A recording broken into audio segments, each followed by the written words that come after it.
Hi everyone, welcome back to my channel. చాలా రోజులు అయిపోయింది కదా వీడియోస్ పెట్టక. అయితే మా అమ్మకి ఇయర్ ఆపరేషన్ చేస్తా అనేసి అన్నారు. అపోలో హాస్పిటల్కి తీసుకొచ్చిన కదా. అయితే చెవుని చూసి ఆపరేషన్ చేయాలి, చెవుకి లోపల హోల్ పడ్డది అనేసి అన్నారు. అందుకనేసి మేమైతే అడ్మిట్ అయిపోయాము. మా చిన్నత్త మా మామ అయితే మా కోసం అయితే ఫుడ్ అయితే తీసుకొచ్చిర్రు. అడ్మిట్ అయిపోయాం కదా, ఏం తిన్నారో లేదో తీసుకొని వచ్చిర్రు మామ అత్త.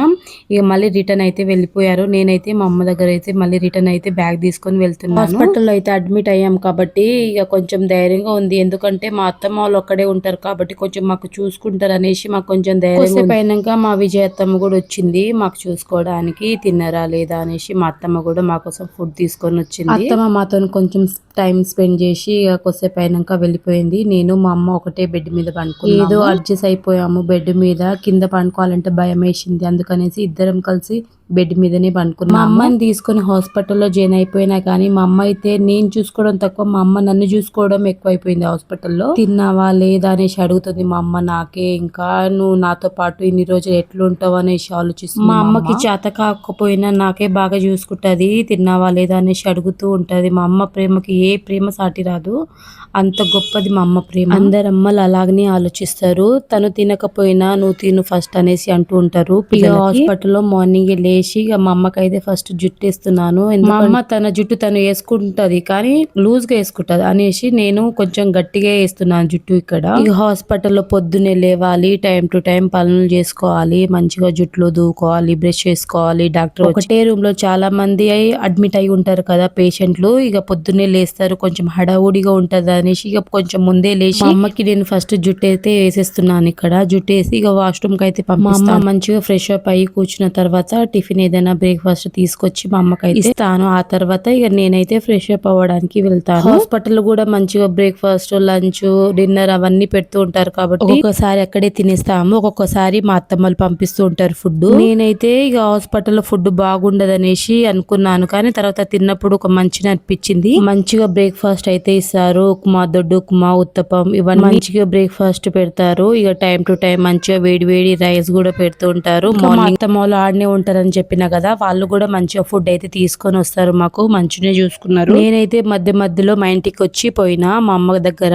ఇంటికి వచ్చేస్తా గానీ మా అమ్మ టెన్షనే, ఏం చేస్తుందో ఏమో అనేసి మా అమ్మ టెన్షనే ఉంటది. నాకు ఏ పని తోచదు. మా అమ్మ దగ్గర మళ్ళీ రిటర్న్ మళ్ళీ వెళ్ళేదాకా ఏ పని తోచదు. ఇంకా మా అమ్మ దగ్గర ఫోన్ కూడా లేదు. పక్కన వాళ్ళది ఫోన్ నెంబర్ తీసుకున్నా, నా ఫోన్ నెంబర్ వాళ్ళకి ఇచ్చిన. మా అమ్మ అయితే కొద్దిసేపు రెస్ట్ తీసుకుంది. నేనైతే మా అత్తమ్మ వాళ్ళ ఇంటికి వెళ్ళి కొంచెం ఫ్రెష్ అప్ అయి వచ్చిన, మంచిగా తల స్నానం చేసుకుని మళ్ళీ రిటర్న్ హాస్పిటల్ దగ్గర అయితే వచ్చేసాను. అంతలోపు మా అత్తమ్మ కూడా ఫోన్ చేసింది, మా చిన్నత్తమ్మ. మా మామయ్య ఏదో ఫుడ్ తీసుకొని వచ్చిండు, ఇచ్చిపోయిండు. అది కూడా తీసుకొని ఇక మా అమ్మ దగ్గర అయితే లిఫ్ట్ లో వెళ్తున్నాను. మా అమ్మ దగ్గర నేను ఒక్కదాన్ని కాబట్టి ఏదైనా తీసుకురావాలి, తీసుకెళ్లాలంటే నేనే వెళ్ళాలి. ఇక ఆ రోజే హాస్పిటల్లో ఇంకా డాక్టర్స్ కి ఎగ్జామ్ కూడా నడిచింది కాబట్టి ఇలా చైర్స్ పెట్టి ఉంది. ఎగ్జామ్ అవ్వడం వల్ల మా అమ్మకి ఇక ఆపరేషన్ లేట్ అవుతుంది. ఇక ఈ రోజు చేస్తా రేపు చేస్తా అనుకుంటా ఉన్నాను. మా అమ్మ ఎందుకు ఇలా డల్లుగా ఉందంటే ఇక పక్కన బెడ్ వాళ్ళు డిశ్చార్జ్ అవుతున్నారు. ఈ రోజు మంచిగా వాళ్ళకి ఆపరేషన్ చేసిరు.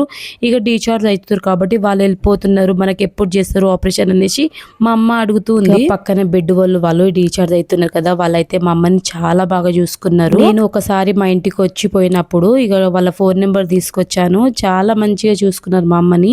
వాళ్ళనైతే అస్సలు మర్చిపోలేను నేను. ఇక ఏ టైంలో ఏమో తెలియదు. నర్సులు అయితే మంచిగా స్లిప్ మీద మెడిసిన్స్ రాసిస్తారు.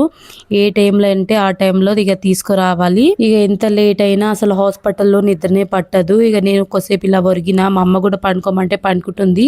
మా అమ్మకైతే హాస్పిటల్లో ఏం చేయాలో అస్సలు తోచుతలేదు. అసలు ఇన్ని రోజులు ఎందుకు చేసిరు అనేది మా అమ్మకి అసలు తెలియదు. అందుకే చెప్పిన 13వ తారీఖు ఇక మాకు అడ్మిట్ చేసుకున్నారు హాస్పిటల్లో. ఇక ఆపరేషన్ 13వ తారీఖు వచ్చినాము. 10-15 డేస్ అయిపోయింది, ఇంకా ఆపరేషన్ చేస్తలేరు అనేసి ఇక డాక్టర్స్ కి అడిగితే చెవు డైలీ చూస్తారు, చెవు మొత్తం క్లీన్ చేస్తారు. ఇక చెవు లోపల అంట ఫంగస్ వచ్చింది అనేసి ఇక చెప్పిర్రు. మా అమ్మకి చెవు ఎందుకు వినిపించదంటే మేము చిన్నగా ఉన్నప్పుడు మా నాన్న కొట్టేసిండు చెవు మీద. ఇక 14-15 ఇయర్స్ ముందు ఆపరేషన్ చేయించుకుంది ఇదే హాస్పిటల్లో. మళ్ళీ ఇప్పుడైతే మళ్ళీ అడ్మిట్ అయిపోయినాము. చెవు లోపల చిన్న హోల్ లాగా పడ్డదంట. అందుకనేసి ఇక ఈ రోజుకైతే ఆపరేషన్ అయితే చేసిర్రు.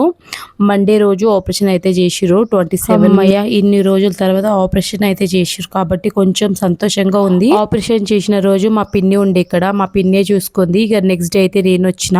మా అమ్మ అయితే సైలెంట్ అయిపోయింది. చాలా దిగులుగా ఉందంట మా అమ్మకి. ఏవేవో ఆలోచనలు ఆపరేషన్ అయితే అయ్యింది కానీ వినిపిస్తలేదనేసి బాధపడుతుంది మా అమ్మ. ఇక డాక్టర్స్ కి అడిగితే కొంచెం లోపల పచ్చిగా ఉంటది, ఇక కొన్ని రోజుల తర్వాత వినిపిస్తుంది అనేసి డాక్టర్స్ అయితే అన్నారు. అమ్మకైతే ఆపరేషన్ జరిగింది కదా, ఇక అమ్మ అయితే రైస్ తినొద్దనేసి ఇక ఫస్ట్ అయితే కాఫీ అయితే తాపించిన ఒక గ్లాసు, ఆ తర్వాత ఇడ్లీ అయితే తిన్నది. ఆపరేషన్ జరిగిన 2 రోజుల తర్వాత డిశ్చార్జ్ అన్నారు. ఈ రోజు అయితే ఎక్స్ట్రా తీస్తా అన్నారు, అందుకే ఎక్స్ట్రా తీస్తున్నది. మా అమ్మకైతే వినిపించదు కాబట్టి ఇక నేను డాక్టర్స్ కి అడిగి రూమ్ లోపల కూడా వెళ్ళిపోతున్నాను అమ్మ దగ్గర. వాళ్ళు ఏం చెప్పినా అమ్మకైతే వినిపించదు కాబట్టి నేను అమ్మతో పాటు అమ్మ దగ్గరనే ఉంటున్నాను. డిశ్చార్జ్ అయిన తర్వాత 5 days అయితే నా దగ్గర తీసుకొచ్చాను అమ్మని. ఇక ఆ తర్వాత మళ్ళీ హాస్పిటల్ కి పిలిచారు 5 days తర్వాత. చూపించి అక్కడ నుంచి అక్కడే మా అమ్మ వాళ్ళ ఇంటి దగ్గర డ్రాప్ చేసి మా అమ్మ బస్ లో అయితే మళ్ళీ రిటర్న్ వచ్చేస్తున్నాను. ఇది మా ఊరు సైడ్ వెళ్ళే ఇబ్రాహీంపట్నం దారి అన్నమాట.